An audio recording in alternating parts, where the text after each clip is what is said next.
મારી મોટી બહેન ઉમાબેન દીક્ષિત, એને હું સૌથી પ્રથમ પ્રણામ કરીશ. મને એમના તરફથી ખૂબ જ સહયોગ, ઇન્સ્પિરેશન જે કહી શકીએ મળ્યું છે.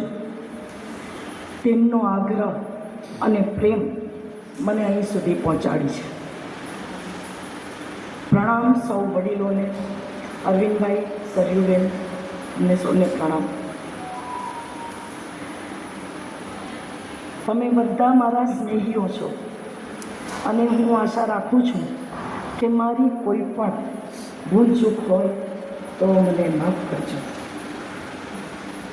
આપણે 7 દિવસ સાથે જ છીએ. 7 દિવસ આ અરવિંદ આશ્રમનું વાતાવરણ આપણે એવું બનાવીએ કે જે પરમેનન્ટ બધા જ ભાગવત મનમાં લઈને રહે અને ભાગવત જીવન જીવે એવી હું આશા રાખું છું.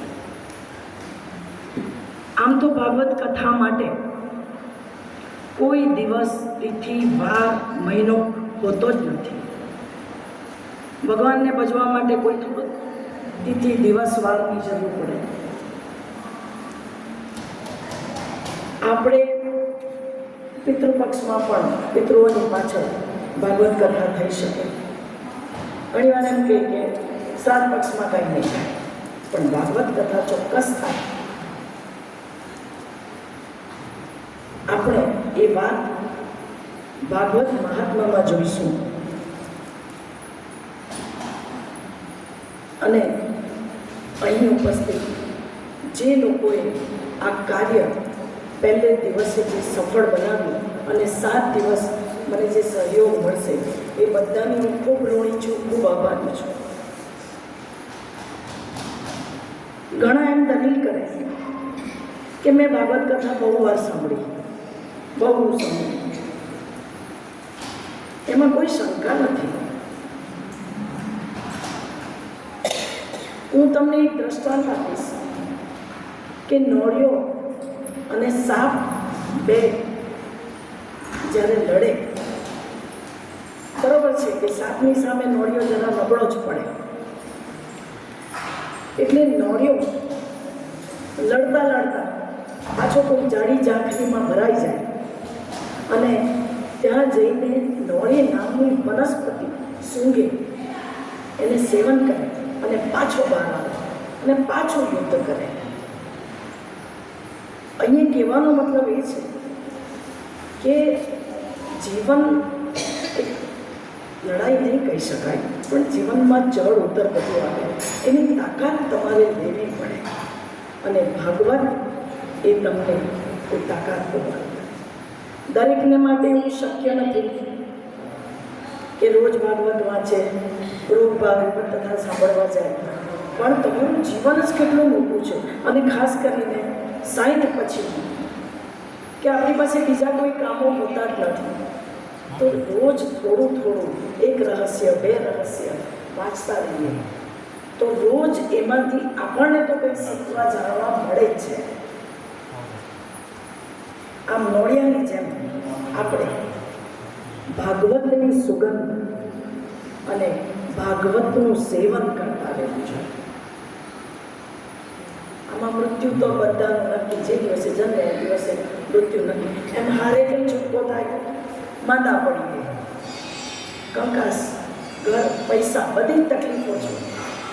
જન્મ્યા ત્યારથી કંઈ ને કંઈ આપણી બધી, પણ એની સામે લડવાની તાકાત ઈશ્વર જ આપે છે, ભાગવત જ આપે છે. અને ખાસ કરીને જ્યારે જીવનની સંધ્યાએ હોઈએ, જે આપણે અહીંયા લગભગ 80-90% આપણી જીવનની સંધ્યામાં છીએ, ત્યારે તો ખાસ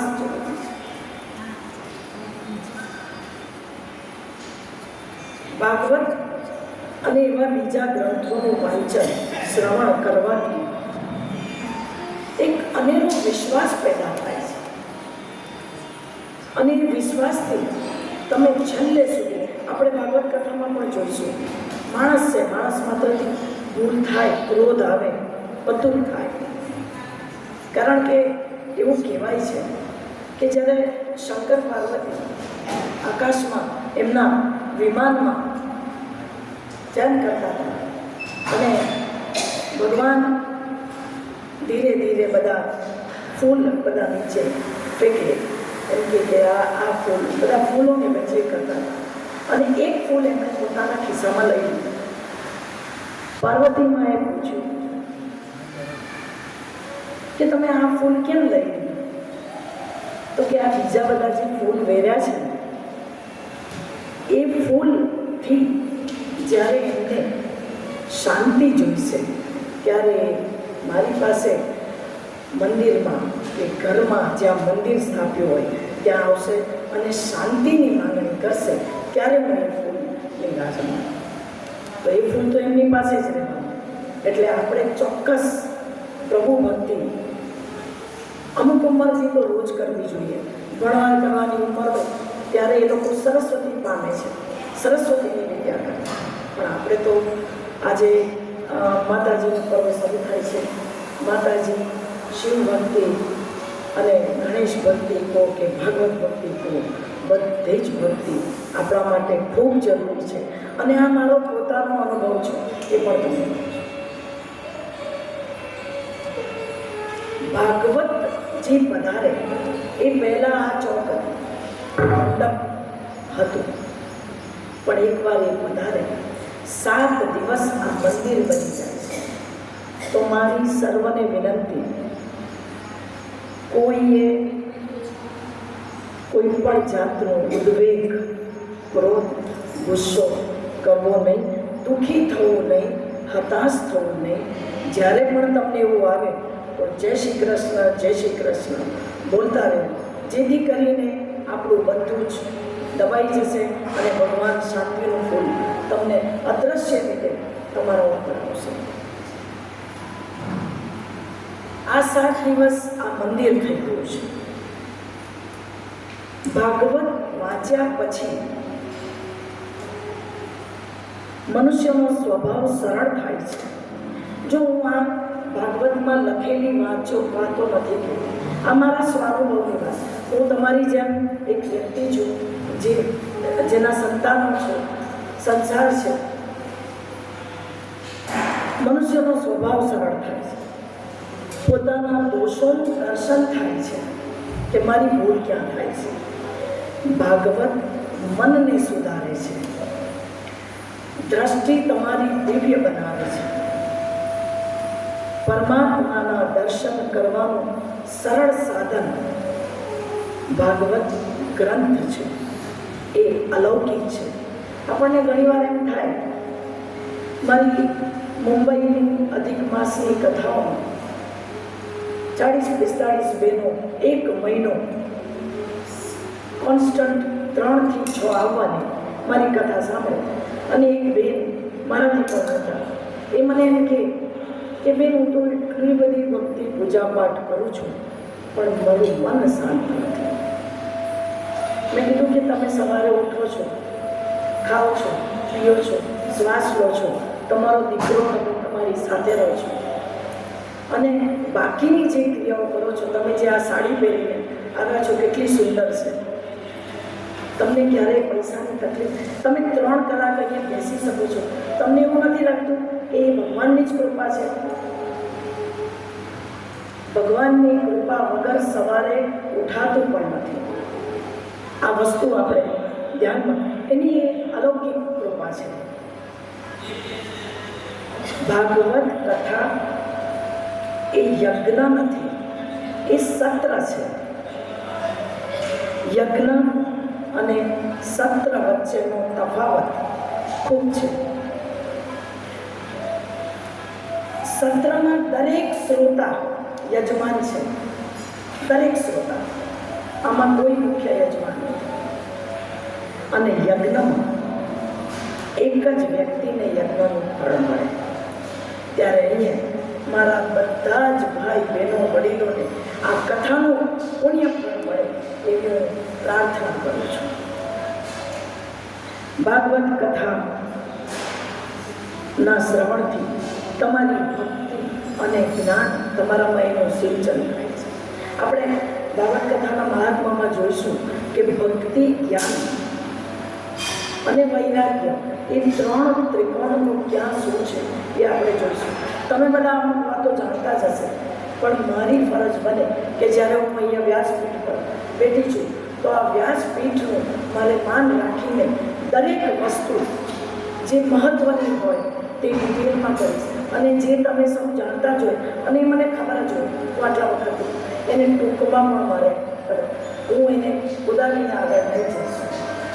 આપણે નાના હતા અને આપણી કવિતામાં જળકમળ જાની જાને બાળક, હવે હું આખો વિસ્તાર એ આખી કવિતા તમને વર્ણવું બધાને જ ખબર છે.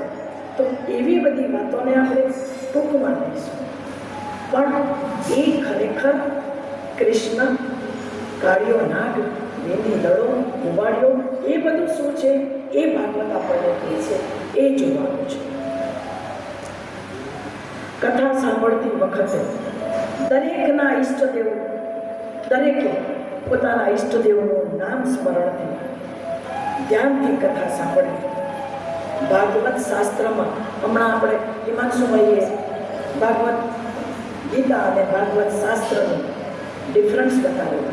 એ વાત ખૂબ સાચી છે કે ઘણા દરેક ભક્તિના પ્રકારમાં ઘણાને બસ તાળી પાડીને ભજન કીર્તન કરવું અને ભણ્યા નથી હોતા તો એ લોકોને મને પૂછવાવાળા છે કે તમે ભાગવત કથામાં કેટલા અધ્યાય, 18 અધ્યાય કરશો? ત્યારે મારે એમને સમજાવવું પડે કે ભાગવત ગીતા હમણાં હિમાંશુભાઈએ સમજાવ્યું હતું એ કૃષ્ણના સ્વમુખેથી આવેલી 18 અધ્યાયની વાત કુરુક્ષેત્રના મેદાનમાં અર્જુનને જ્યારે વિષાદ આવે આપણે બધાને ત્યારે ભાગવદ્ ગીતા વાંચવી છે. અને ભાગવદ્ ગીતાનું તો એક બીજું છે, કોઈ પણ માનું આમ કીધું છે કે 12મો 15મો બીજો અધ્યાય સાંખ્યનો એ બધાએ વાંચવું જોઈએ. પણ આમ પણ અમથું આપણે રમત રમતા હોય ખોલીને રોજ એક પાનું જોશો તો તમે જે વાંચો ને એ તમારું ઉપયોગી નહીં હોય તો આપણે ચેલેન્જ કરીએ છીએ. તમે ક્યાંય ને ક્યાંય તમારા જીવનમાં એ તમને ઉપયોગી થશે. નાનું ભાગવત કથાનું, ભાગવદ્ ગીતાનું પુસ્તક તમારે હંમેશા સાથે. ભાગવત શાસ્ત્રમાં વિષ્ણુના અવતારોની વાત છે અને વિષ્ણુના અવતારોની વાત એમ છતાં 10મો સ્કંદ એ કૃષ્ણનું હૃદય છે અને એ 10મા સ્કંદની શરૂઆત આપણે 4થા દિવસના બપોર પછી 5મો દિવસ આખો એ લઈશું. એટલે મારી આજથી જ વિનંતી છે કે 10મા સ્કંદમાં તો તમને ખૂબ જ મજા આવશે. દરેક ભાઈ બહેનો અને દરેક ભાગવત પ્રેમીઓને વિનંતી છે કે ખૂબ ધ્યાનથી તમે ત્યારે જરૂરથી બેસશો. ભગવાન કૃષ્ણ ભગવાન તમને સૌને શક્તિ આપે બેસવાની, સાંભળવાની, એવી હું અહીંયાથી પ્રાર્થના જરૂર કરીશ. હિન્દુ શાસ્ત્રમાં રામાયણ, મહાભારત, ભાગવત ગીતા, શ્રીમદ ભાગવત, દેવી ભાગવત ઇત્યાદિ ગ્રંથો છે. એ બહુ મુખ્ય ગ્રંથો છે. તો આજે આપણે શ્રીમદ ભાગવત પઠન અને શ્રવણનો ઉત્સવ કરીશું. ભાગવત આપણે ભગવાનનું સ્થાન આપીને શરૂ કરીએ તો ભગવાનને આરંભમાં નમન અને સુમનનો અર્થ અહીંયા પુષ્પ તો છે જ, પણ ભાગવત એનો અર્થ એ પણ કરે છે સુમન, ચોખ્ખું મન. સાથે આપણે એમને અર્પણ કરીએ આપણું ચોખ્ખું મન, ફૂલ અને આપણા વંદન, આપણા નમન અર્પણ કરીને આપણે શરૂ કરીશું. મનથી ધ્યાનથી સાંભળશો તો ખૂબ મજા આવશે. મન ભગવાનને સોંપી દો ને કાન તમારી પાસે રાખો. ભગવાનની વાંગમય પૂજા એટલે કે વાંગમયનો અર્થ ઇંગ્લિશમાં લિટરેચર, સાહિત્ય, વાંગમય. આપણે સાહિત્યની પૂજા કરીશું આજે. ઓમ કૃષ્ણાય વયમ નમઃ સ્વયં આપણે સૌ કૃષ્ણને નમન કરીશું. ભગવાનને મન અર્પણ કરવાની વાતમાં ભાગવતમાં આગળ પણ આવશે કે જ્યારે પાછલા અધ્યાયોમાં છે, 4-5 દિવસોમાં આવશે કે ઉદ્ધવ મથુરાથી કૃષ્ણનો સંદેશો લઈને જ્યારે ગોકુળ આવે છે ત્યારે ઉદ્ધવ જરા જ્ઞાની માણસ એટલે આ ગોપીઓને કહે છે કે તમે મારી વાત મનથી સાંભળો, હું ઉપદેશ આપું એ સાંભળો. ત્યારે ગોપીઓ કહે છે કયું મન? અમારું મન તો કૃષ્ણ લઈને ગયો છે, અમારી પાસે કોઈ મન નથી, એ તો કનૈયો લઈ ગયો છે, અમે તો કૃષ્ણને નમન કરીએ છીએ, અમે મન વગરના છીએ. જ્યાં મન પ્રભુને અર્પણ હોય ત્યાં સુખ દુઃખ માન અપમાન વ્યાધિ ક્રોધ કશું જ આવતું નથી. ભગવાનને તમારું મન અર્પણ કરીશું, ફક્ત પ્રભુમાં લીન રહો તો સર્વત્ર આનંદ હશે. આપણે ખૂબ વાતો કરી, તમને સૌને ઉત્કંઠા હશે જ કે આપણે મહાત્મા ક્યારે શરૂ કરીશું. મહાત્મા શરૂ કરતા પહેલા હું સર્વ ભાગવત પ્રેમીઓને એક વાત કહીશ કે ભાગવત કથાનો હરેક જગ્યાએ જ્યાં પણ કથા થાય ત્યાં સવારે 9 થી 8:30 2 વાગ્યા સુધી હોય, વચ્ચે અડધો કલાકનો બ્રેક હોય. પણ અહીંયા આપણે થોડું સત્ર 2 જગ્યાએ 2 પ્રકારનું કર્યું. સવારનું સત્ર આજે તો ભાગવત કથા પહેલાંનું કામકાજ હતું એટલે શરૂ જલ્દી કર્યું, પણ આવતીકાલથી આપણા 2 સત્રમાં ભાગવત કથા થશે. સવારે 9 વાગે સૌને વિનંતી છે કે આપણે અહીંયા હાજર થઈ જઈશું. 11:15 11:30 આપણા ભાઈ બેલ મારે એ પહેલાં આપણે સત્ર પહેલું પૂરું કરીશું. ભોજન પછી થોડી વાર તમે આરામ કરશો અને ચા પાણી 2:30 વાગ્યા પછી આપણે પાછા બીજા સત્રમાં હાજર થઈ જશું. એ સાંજે 6 વાગે આરતી પ્રસાદ ગ્રહણ કરીને દિવસો પૂરા કરીશું. તો સૌને વિનંતી છે કે આ સમયનું ધ્યાન રાખીને ભાગવત પ્રેમીઓ અહીંયા ભાગવત ખંડમાં હાજર થઈ જાય. ગજાનન ગણપતિ મહારાજ કી જય, કૃષ્ણ કનૈયા લાલ કી જય, ભાગવત ભગવાન કી જય, માતા સરસ્વતી કી જય. નમઃ પાર્વતી પતે હર હર મહાદેવ.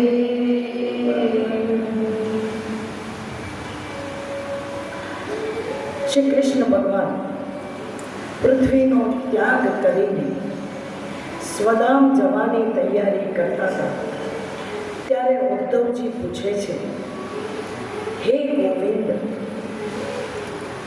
તમે તો ભક્તોનું કામ કરીને ચાલે, પણ આ કળિયુગ જે પ્રવેશી ગયો છે, ભયાનક કળિયુગમાં આ પૃથ્વી કોનો આશ્રય લેશે? આપણે આ કળિયુગની વાતો ને બધું આગળ બીજા સ્કંદોમાં જોઈશું. 12મા સ્કંદમાં પણ કળિયુગ ક્યારે પ્રવેશ્યો એ પણ જોઈ લઈશું. પણ જ્યારે ઉદ્ધવજી પૂછે છે કે પૃથ્વી કોનો આશ્રય લેશે, તમે તો ચાલ્યા, ત્યારે કૃષ્ણ ભગવાને પોતાનું જે તેજ હતું એ બધું જ આ ભાગવતમાં મૂક્યું. શ્રીમદ ભાગવત એ કૃષ્ણ પરમાત્માની પ્રત્યક્ષ મૂર્તિ છે. તમે કૃષ્ણ કનૈયાની મૂર્તિને પગે લાગો કે ભાગવત ગ્રંથને પગે લાગો, બધું એક જ છે. વ્યાસજીએ સર્વ વેદો અને ઇતિહાસમાંથી સાર ખેંચીને ભાગવતની રચના કરી. તેમણે સર્વપ્રથમ સુખદેવજીને સંભળાવ્યું. સુખદેવજીએ ગંગા કિનારે નૈમિષારણ્ય ક્ષેત્રમાં રાજા પરીક્ષિતને સંભળાવ્યું. સુત પુરાણીએ સુખદેવજીના મુખે એ સાંભળી ત્યાં સૌનક મુનિઓને સંભળાવ્યું અને એમ ભાગવતની પરંપરા ઊભી થઈ. આપણને એમ થાય કે 600-700 પાનાનું ભાગવત 7 દિવસમાં કેવી રીતે પૂરું થાય, અને એમાંય પાછું સંગીત તો હોય જ.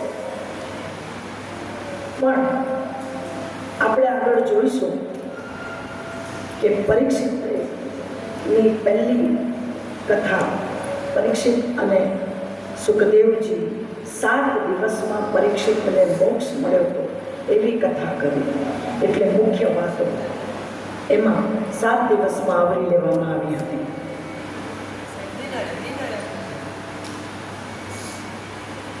ભાગવતના પ્રથમ દિવસે આપણે ભાગવતનું મહત્વ અને મહાત્મ્ય વિશે જાણી લઈશું. મંગલમ ભગવાન વિષ્ણુ મંગલમ ગરુડધ્વજ મંગલમ પુંડરીકાક્ષો મંગલાય તનો હરિ. આનો અર્થ શું થાય ખબર છે? આપણે બધા બોલતા હોઈએ છીએ. સર્વવ્યાપી ભગવાન, સર્વવ્યાપી ભગવાન વિષ્ણુ મંગલ સ્વરૂપ છે. ગરુડની ધ્વજાવાળા એ ભગવાન મંગલમય, જ્ઞાન ઉત્પન્ન કરનારા છે. કમળ સમાન ઇન્દ્રિયો વાળા ને ભગવાન મંગલ કાર્યોમાં પ્રેરણારૂપ છે. સર્વ પાપો અને દોષોનો નાશ કરનારા એ ભગવાન મંગલનું ધામ છે. આપણે મંગલાચરણથી ભાગવતનો હંમેશા શરૂઆત કરીએ છીએ. કાયેન વાચા મનસેન્દ્રિયેર્વા બુદ્ધ્યાત્મના પ્રગતિ સ્વભાવા કરોમિ યજ્ઞં યત્ સકલમ પરસ્મૈ નારાયણ ઇતિ સમર્પયામિ. હું શરીરથી, વાણીથી, ઇન્દ્રિયોથી, બુદ્ધિથી, અહંકારથી, સર્વ પ્રકારના હૃદયના ભાવ અને સ્વભાવથી જે કાંઈ કરું તે સર્વ તે ભગવાન નારાયણના ચરણ કમળમાં અર્પણ કરું છું. કરારવિંદે, પ્રજ્ઞાદેને આપણને આ સંભળાવ્યું. કરારવિંદે પદારવિંદે મુખારવિંદમ વિદવેશમ વટસ્ય પત્રસ્ય પુટે શયામિ બાલમ મુકુંદમ મનસા સ્મરામિ. શ્રી કૃષ્ણ ગોવિંદ હરે મુરારી હે નાથ નારાયણ વાસુદેવ. એનો અર્થ શું થાય? જમણા ચરણ કમળના અંગૂઠાને મુખ કમળ, એમને દરેક જગ્યાએ એમના અંગો સાથે કમળ જેવું એ જોયું હોય છે. મુખ કમળમાં પધરાવતા અને વટવૃક્ષના પર્ણપત્રમાં શયન કરનારા ભગવાન બાલ મુકુંદનું હું સ્મરણ કરું છું. હે જીવ, તું શ્રી કૃષ્ણ ગોવિંદ હરે મુરારી હે નાથ નારાયણ વાસુદેવ. અને તેમજ ગોવિંદ દામોદરના નામના અમૃતનું પાન કર્યા કરે છે. આ કૃષ્ણની ગાથા છે. કૃષ્ણ કનૈયા લાલ કી છે. તમને મારો બધાનો અવાજ સંભળાતો જ હશે અને શબ્દો પણ ચોખ્ખા સંભળાતા હશે. અને જો એમાં કંઈ ત્રુટિ થાય તો જરા આ ભાઈને કહી દે તો થોડી વ્યવસ્થા કરી દેશે. ભાગવતનો આરંભ વંદનથી કર્યો છે અને ભાગવતની સમાપ્તિ પણ વંદનથી કરી છે. આ વંદન છે ને પ્રભુને વંદનમાં રાખે. આપણે પગે લાગીએ ને એટલે એ આપણી ભાગવત કથામાં આવશે. તમે પગે લાગો એટલે આંકડો થઈ જ જાય. વંદન પ્રભુને બંધન માને, પ્રણામથી પ્રસન્ન થાય. પ્રણામ કરો. આજે આપણા ભારત દેશમાં તો ખરેખર મોટું નાનું એ તો પ્રણામ એકબીજાને કરે જ છે. નમસ્કાર, પ્રણામ કરીએ છીએ.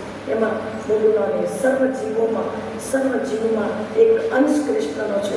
એટલે દરેક બધા એકબીજાને પ્રણામ કરીને વંદન કરીને એ ભાગવતમાં પણ જણાવ્યું છે. વંદન કરવાથી બધા જ પાપો બચી જાય છે.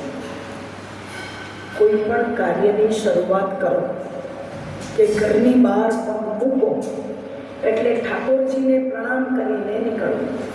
તમારા ઘરમાં મા બાપને નમસ્કાર કરો, ઠાકોરજીને નમસ્કાર કરો. કારણ કે વંદન પ્રણામ કરવાથી ઈશ્વર સાથેનો તમારો સંબંધ કન્ટિન્યુ રહે. આમ તો ભગવાન સાથે જ હોય છે, પણ આપણે તો યાદ રાખવાનું, ભગવાન તો યાદ રાખશે જ, કારણ કે આપણે એનો અંશ છીએ. પણ એ બી એ ધ્યાન રાખે ને કે મને યાદ રાખે જ કે નહીં. એટલે બંધનમાં રાખવા હોય તો વંદન કરવાનું હોય. વંદન કરવાથી પરમાત્મા આપણને ખોટા કામો કરવાથી અટકાવે, ક્રોધથી અટકાવે, શાંતિ આપે. આપણે ઈશ્વરના ખૂબ ઉપકારો છે આપણી ઉપર, એમની ખૂબ કરુણા છે. આપણે પ્રજ્ઞાબેનના મુખેથી એક થોડું નાનું એક ભજન સાંભળીશું. ઈશ્વરની કરુણાનો જે કંઈ પાર નથી એ આપણે પ્રજ્ઞાબેનના મુખેથી સાંભળીશું.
મોટા મંડળમાં મેં સાંભળી હશે, યુટ્યુબ પર જોઈ હશે.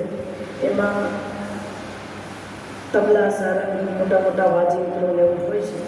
પણ અમે અહીંયા જગ્યા નાની અને ઘાટ ઓછો થાય એટલે માટે ફક્ત પ્રજ્ઞાબેન આપણને સંગીત રેલાવશે અને નાનું કરતાલ કે મંજીરાથી એનું સંગીત લઈશું, એને લીધે થોડી શાંતિ અને ઘોંઘાટ નહીં થાય. કૃષ્ણ કનૈયા લાલ કી જય. સચ્ચિદાનંદ રૂપાય વિશ્વોત્પત્યાદિ હેતવે તાપત્રય વિનાશય શ્રી કૃષ્ણાય વયમ નમઃ. જે જગતની ઉત્પત્તિ, સ્થિતિ અને વિનાશનો હેતુ છે તથા જે ત્રણેય પ્રકારના તાપોનો નાશ કરવાવાળા છે એવા સચ્ચિદાનંદ સ્વરૂપ ભગવાન શ્રી કૃષ્ણને આપણે વંદન કરીએ. કાળા માથાનો માનવ શ્રેષ્ઠ સજીવ પ્રાણી છે. આમ તો સજીવ પશુ, પક્ષી, વનસ્પતિ ઘણી બધી, પણ કાળા માથાનો માનવી શ્રેષ્ઠ સજીવ પ્રાણી. કારણ કે માનવ જે ઇન્દ્રિયો વડે, જે ઇન્દ્રિયો દ્વારા ભોગ ભોગવે એના જ દ્વારા પ્રભુની ભક્તિ કરી શકે. આ બે હાથનો, પગનો, મોઢું, બુદ્ધિ, કંઈ આપણા જે મુખ્ય અંગો છે એનાથી આપણે જે બીજા કાર્યો કરીએ એના દ્વારા પ્રભુની ભક્તિ પણ કરી શકીએ છીએ. એટલે કાળા માથાનો માનવી તો શ્રેષ્ઠ જ કહેવાય. માણસ જ ભગવાનના દર્શન કરી શકે, સ્તુતિ કરી શકે, પૂજા કરી શકે. આ બધું પશુ તો નહીં જ કરી શકે.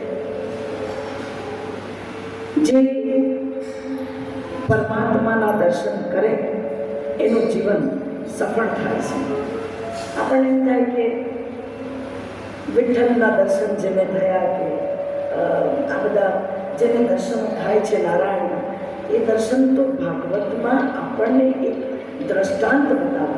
પણ તમારા જીવનમાં પણ જોજો કે તમે કોઈ વખત કંઈક વિચારો કે મારું આ કામ થવું જોઈએ, ને ભગવાનને તમે બે હાથ જોડીને પ્રાર્થના કરો અને એ કામ થઈ જાય તો એ ભગવાન જ તો સામે આવીને કહ્યું તમારી શું વિશાળ છે, બહુ બહુ તો પૈસા ખર્ચી શકો છો, તમારી શું વિશાળ છે. દર્શનના 3 પ્રકાર જણાવ્યા છે શાસ્ત્રોમાં. આમ તો મન શુદ્ધ થાય તો મનુષ્યને તે જ્યાં બેઠો છે ત્યાં હાલ અહીં જ પરમાત્માના દર્શન થશે, પરમાત્મા દેખાશે. જ્ઞાની હોય કે અજ્ઞાની હોય, બધાનું મન તો બગડે છે અને એટલે જ લોકોના હાથે પાપ થાય. આપણા સંતાનોને લીધે પણ કોઈક વાર આપણાથી પાપ થાય. એ પાપ આપણે એને પાપ એટલે ગણીશું કે જેને આપણે જીવન જીવવાની રીત ગણી દીધી છે, પણ એને સૂક્ષ્મ પાપ જ ગણીશું. પણ હવે એ બધું તો આપણે ટાળી નહીં શકીએ. તો આ આપણી સમક્ષ 7 દિવસ જેનો પઠન, વાંચન, શ્રવણ કરવાના છે, એ જ એનાથી આપણને થોડું કહીએ ને કે તીખું લાગે છે તો જરા ગોળ નાખીએ તો તીખાશ ઓછી થાય, જરા મોડું લાગે તો થોડું મીઠું નાખીએ તો થોડું. આપણે આ બધાને સબસાઇડ કરવા માટે પ્રભુનું, ભાગવતનું શ્રવણ મંડન કરીશું તો જ આપણા જીવને શાંતિ મળશે. પ્રકારમાં પહેલો પ્રકાર સ્વપ્નમાં પ્રભુની ઝાંખી થાય તે સાધારણ દર્શન છે. ઘણી વાર આપણને ભગવાન બહુ એ કરતા હોય તો કોઈ વાર ભગવાન આવે છે. આપણા મંદિરો ઘણા મંદિરોની સ્થાપના એના માટે જ થઈ છે કે અમુક જણાને ભગવાન સ્વપ્નમાં આવી નથી, તો તે સાધારણ દર્શન છે. બીજું, મંદિરમાં અને મૂર્તિમાં પરમાત્માના દર્શન થાય. મૂર્તિકાર જ્યારે મૂર્તિ બનાવે છે ત્યારે એને તો શું એને પાપ થોડું લાગે, કારણ કે એ તો મૂર્તિકાર છે. જેણે ભગવાને બનાવ્યો એ ભગવાનને મૂર્તિ ગણે છે. પણ જ્યારે એમાં પરમાત્માના દર્શન થાય એને તમે મધ્યમ દર્શન કહેશો. અને ત્રીજું, સાક્ષાત ઈશ્વરનું દર્શન જે ઉત્તમ દર્શન છે. તો સાધારણ, માધ્યમ અને ઉત્તમ આ પરમાત્માના દર્શન કરો. જે પરમાત્મા તમારી અંદર છે, જે પરમાત્માના તમે દર્શન કર્યા છે, એ જ પરમાત્મા તમારા સર્વમાં બધામાં છે. આપણે એના અંશ છીએ, એટલે એકબીજાને વંદન કરતા હોય એટલે પરમાત્માના દર્શન.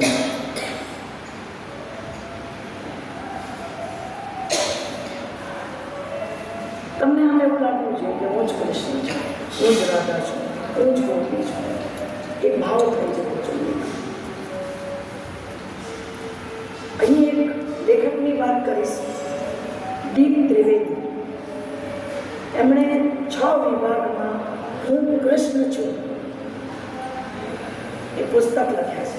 6 વિભાગમાં શક્ય હોય તો એક તરતા પુસ્તક તરીકે એક સેટ લાવવાનો અને બધાએ વારાફરતી વાંચવાનું.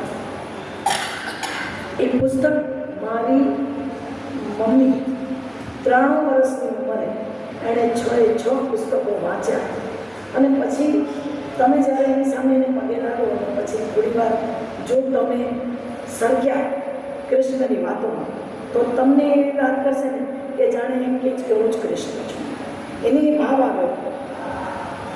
આ જેમ હું મારા દ્રષ્ટાંત આપું એમ એ મારી મમ્મીનો દ્રષ્ટાંત. એ 93 વર્ષે પણ જાતે રોટલી શાક બનાવીને ખાઈ શકતી હતી, એટલી સક્ષમ હતી. 97 વર્ષે એ હરિઓમ થઈ, પણ એણે આ સાથે 6 પુસ્તકો વાંચ્યા અને એને એવો ભાવ થયો કે હું કૃષ્ણ છું. તો દરેકને એ ભાવ જાણવો જરૂરી છે. આ પુસ્તક વાંચ્યું ત્યાર પછી એના વર્ણનો કરતાં કરતાં સાક્ષાત તમે કૃષ્ણની અનુભૂતિ કરો, કૃષ્ણમાં સમાઈ જાઓ.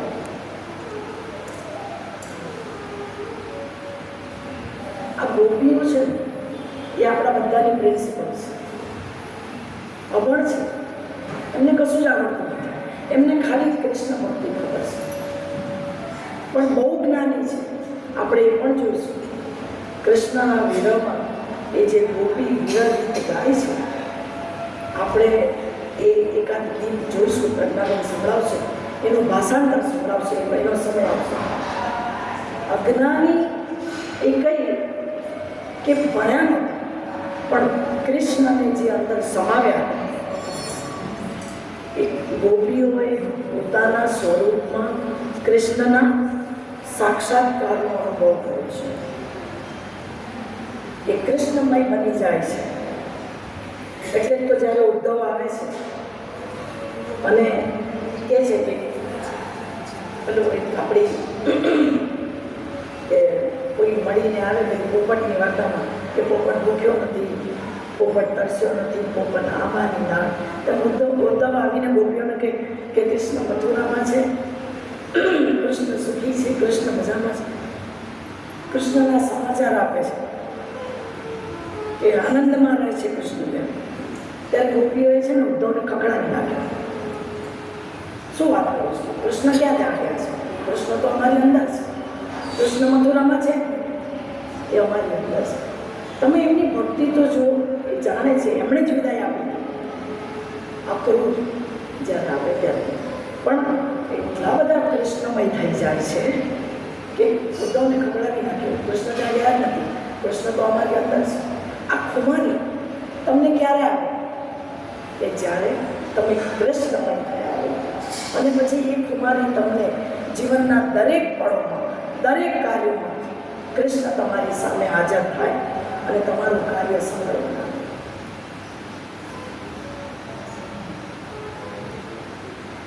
કૃષ્ણ સર્વવ્યાપી છે, એ ક્યાંય ગયા નથી. તમે જ્યાં હો ત્યાં પરમાત્માનો અનુભવ કરો. એ જ અવસ્થા કૃષ્ણમય. કમસે કમ આ 7 દિવસ આપણે અહીંયા કૃષ્ણમય થઈશું. એ અવસ્થા, એ કૃષ્ણમય અવસ્થા હું અહીંયા બધા ભાગવત ભક્તોની સામે પ્રાર્થના કરું છું કે આપણે કૃષ્ણમય થઈને કથા સાંભળીશું. દૂધમાં માખણ છે તો દેખાતું નથી. દૂધનું દહીં, પછી તેની છાશ, પછી વલણા અને તેનું માખણ, આ બધું મંથનથી થાય. આપણે રોજ ઘરમાં છાસ મેળવીએ આ મંથન તો ભાગવતમાં ક્યાં ક્યાં આવે છે આપણે જોઈશું. પણ એ મનોમંથન આપણે પણ કરવાનું રહે છે. કળિયુગના માનવીને જ્ઞાન માર્ગે પરમાત્માનો સાક્ષાત્કાર થવો કઠણ છે, ખૂબ કઠણ છે. આપણને ચતુર્ભુજ નારાયણના દર્શનમાં આવી જાય એ શક્ય નથી. તેથી આ ભગવાને ભાગવતની રચના કરી. ભાગવત મનુષ્યને નિર્ભય બનાવે છે. તમે નિર્ભય તો થઈ જાઓ, કોઈ વાતથી તમે ડરો નહીં, તમારા બધા કામ થઈ જશે. નિર્ભય એટલે કાળી રાત્રે ચાલતા એકલા જવું અને કોઈનો ડર નહીં લાગવો એ વાત નથી. નિર્ભય એટલે બધા જ કામ મારા થશે, હું બધી જ રીતે સક્ષમ થઈ જઈશ. એ નિર્ભય પણ ભાગવત તમને આપે છે. સુતજી પણ આગળ કહે છે કે 7 દિવસમાં રાજા પરીક્ષિતને સદગતિ ભાગવતે જ આપી છે, એમણે પ્રાપ્ત કરી છે. સુતજી કહે છે કે મેં નજરે જોયું છે પરીક્ષિતનો ઉદ્ધાર થયો. પણ આ બધા માટે આપણે પરીક્ષિત બનવું પડે અને વ્યાસપીઠ મહારાજે સુખદેવજી બનવું પડે. કૃષ્ણ કનૈયા લાલ કી જય. વક્તા સુખદેવજી જેવા બને અને શ્રોતા ભાગવત સાંભળતા ઈષ્ટદેવોનું જપ કરતા કૃષ્ણમય થઈને સાંભળે અને પરીક્ષિત જેવા બને તો જીવનમાં બધું શક્ય બનશે.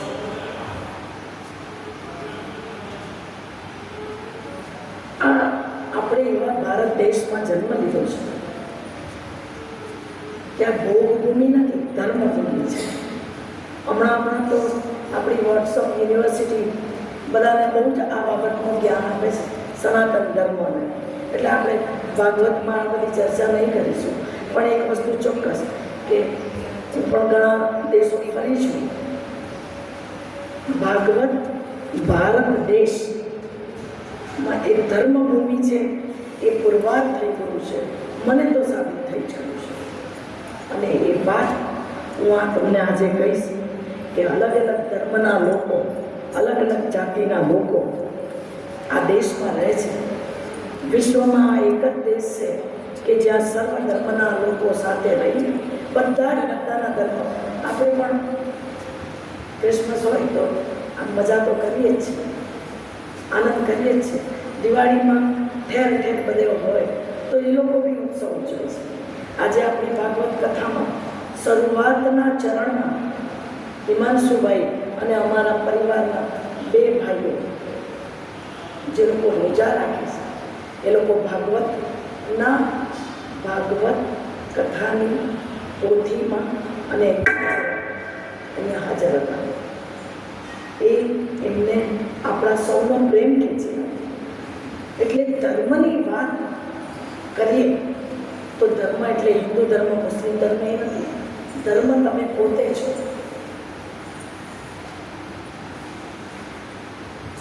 પ્રત્યેક કાર્યના આરંભમાં ગણેશજીની પૂજા થાય છે, કારણ કે ગણેશજી વિઘ્નહર્તા દેવ છે.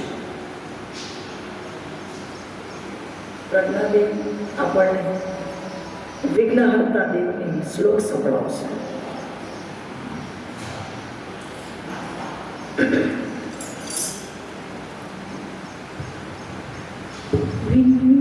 વિઘ્નેશ્વરાય વરદાય સુરપ્રિયાય લંબોદરાય સકલાય જગદિતાય નારાયણાય શ્રુતિયજ્ઞ વિભૂષિતાય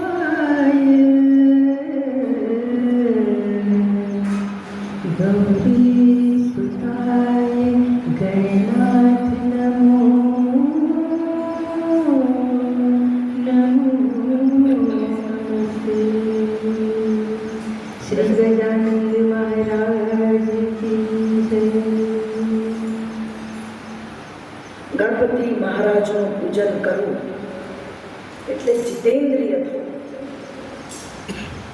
સારા કર્મો કરવામાં પણ ઘણીવાર વિઘ્નો આવે છે. કોઈ પણ પરિબળ કામ કરી જાય છે. એમાં આપણે બીજી કોઈ ચર્ચા નહીં કરતા. એક જ વાક્ય, વિઘ્નો તો આવે છે. રસ્તે ચાલતા હોય, સંભાળીને ચાલતા હોય તો એ કોઈ પણ ઠોકર લાગતી જોઈએ. તો સારા કાર્યો કરવામાં પણ વિઘ્નો તો આવે છે.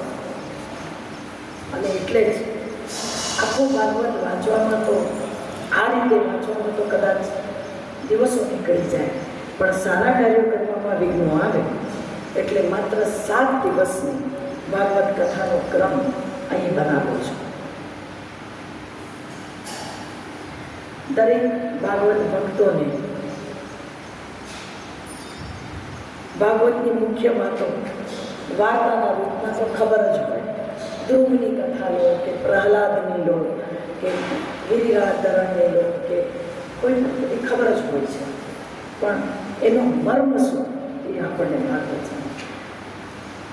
આપણા દેશના શિક્ષણાધિકારીઓ કે જે લોકોએ પુસ્તકો બહાર પાડ્યા, અને ખાસ કરીને હું એવું કહું કે જ્યારે છોકરાઓ નાના, આ બધી કવિતાઓ નાના હોય ને ત્યારે જ આવે છે, કારણ કે નાનું મગજ યાદ ગ્રહણ શક્તિ વધારે.